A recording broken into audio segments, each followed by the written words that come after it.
organization. I think we have a great team, and we have guys that's going to work hard, and hopefully we make the playoffs this year. What do you think that you can bring to the table?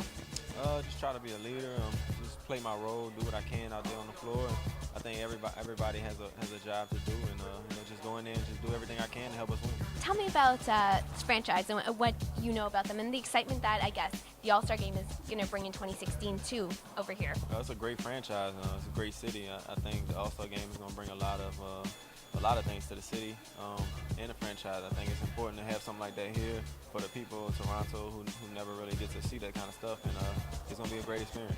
Fans haven't seen the playoffs in a long time, so how do you think that you guys can make this happen?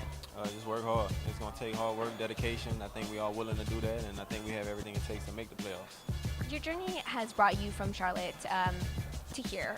Tell me about the progression that it's been like for you and the challenges that you face, but you've been able to overcome. Yeah, it's been different, different teams, different cities.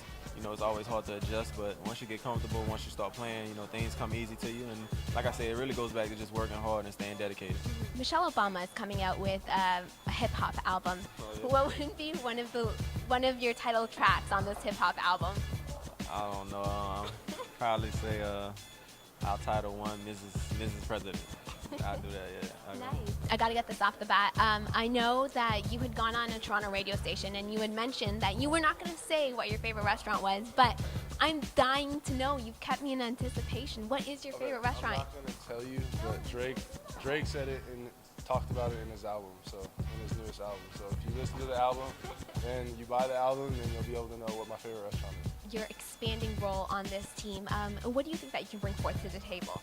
Just a lot of versatility, being able to play two positions, the 3 and the 4, being able to pass the ball real well and also shoot. I think I'm able to definitely expand the floor for drivers like Lamar and Rudy, and be able to just definitely be a versatile aspect. I guess this team, the nucleus has remained the same, so how important is it to bring you on into the picture too and kind of see where they can fit you in? I think it is. I think it's going to be good. I think that me coming here is definitely going to help, especially Lamar and Rudy, when they're driving to the basket, needing someone to pass to, needing guys not to help so much on them. I'm going to be out there shooting 40-something% from 3, so I know a lot of teams aren't going to want to leave me.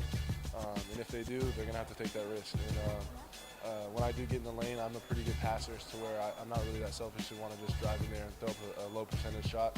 If it's a high percentage shot, I'll shoot it. But if I get in there and I see somebody open for a 3 or for a strong cut or a drive, I'm able to hit them. So.